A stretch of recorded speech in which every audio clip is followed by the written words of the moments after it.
ছি, তুমি কি এখানেই থাকো? হ্যাঁ হ্যাঁ, আমি তো এখানেই থাকি।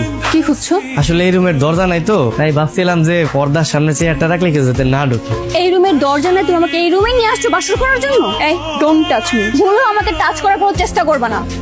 মা, তুমি এখানে? আমি একটু ছাগলটা তোকে ঘরের কোনায় বাইন্দা রেখেছি, তোকে ঘরটা তো একটু বড় আছে। তুমি বাসর ঘরে কি আমি ছাগল নিয়ে ঘুমাবো? তুমি এখানে শুচ্ছো কেন? ঘুমানোর জায়গায় ঘুমাবো না, কই ঘুমাবো? তোমার মা ছাগলের জন্য যে জায়গা রেখেছে সেই জায়গা গিয়ে ঘুমাবা। যাও রায়হান, তাড়াতাড়ি আসো, লেট হয়ে যাচ্ছে।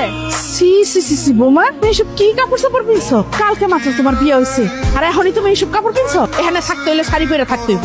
এমন ভাবে কথা বলছেন যেন এই বস্তিতে থাকার জন্য আপনার পায়ে ধরে আমি বসে আছি। শুনুন, আমি এখান থেকে চলে যাচ্ছি। মানে আমার শ্বশুর মশাই কোথায় আছেন? এখানে কি আছেন? উনি তো চিটাগং গেছেন, 3 দিন পর আসবেন। কাজ বাদ দিয়ে গল্প করা হচ্ছে এখানে, তাই না? হ্যাঁ, বলে তোমার কাজ নেই এখানে? সরি ম্যাম, আমাদের বিয়েতে কত টাকা কাবিন করেছিলাম তোমার মনে আছে?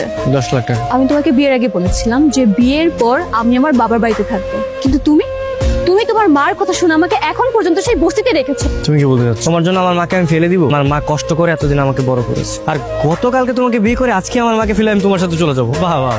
ও বৌমা, আরে কত বেলা পর্যন্ত ঘুমাইবা? কি হয়েছে? এত সাত সকালবেলা তো চিৎকার চেঁচামেচি কেন করছেন আপনি? বেলা বাইজা গেছে 8টা, আর এটা তোমার কাছে 7 সকাল? হ্যাঁ, কি এত বেলা পর্যন্ত ঘুমাই থাকলে চলবো? বাড়ির বউ, খাওয়ান দাম কিছু লাগবে না? যাও হাত মুখ দিয়া নাস্তা বানাইতে যাও। কি বললেন? সরি, আমি নাস্তা বানাবো? How fun. শুনুন, আমার বাসাতে নাস্তা বানানোর জন্য 4-4টা কাজের লোক রাখা আছে, আর এখানে বস্তিতে এসে আমি নাস্তা বানাবো? অনেক বড় ভুল করেছি, অনেক বড় ভুল করেছি। বাবার কথা শোনা আমি এখানে বিয়ে করি।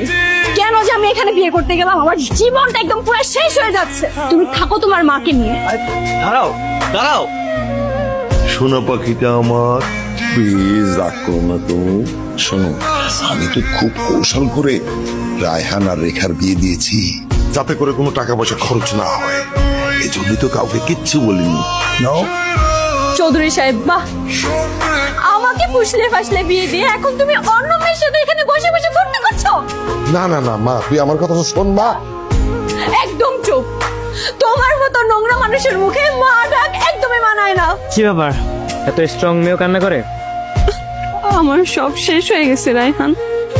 শেষ হয়ে গেছে মানে? বাবা আমার সাথে প্রতারণা করেছে। আচ্ছা, কি হয়েছে আমাকে একটু খুলে বলো তো। আমি তোমার সাথে থাকতে চাই। তুমি শুধু ওই বস্তিটা ছেড়ে আমাকে একটা রুম ভাড়া করে দিলেই হবে, প্লিজ। আচ্ছা, তা না হলে আমি রুম ভাড়া করলাম, সমস্যা নেই, কিন্তু তুমি তো আমাকে তো পছন্দ করো না।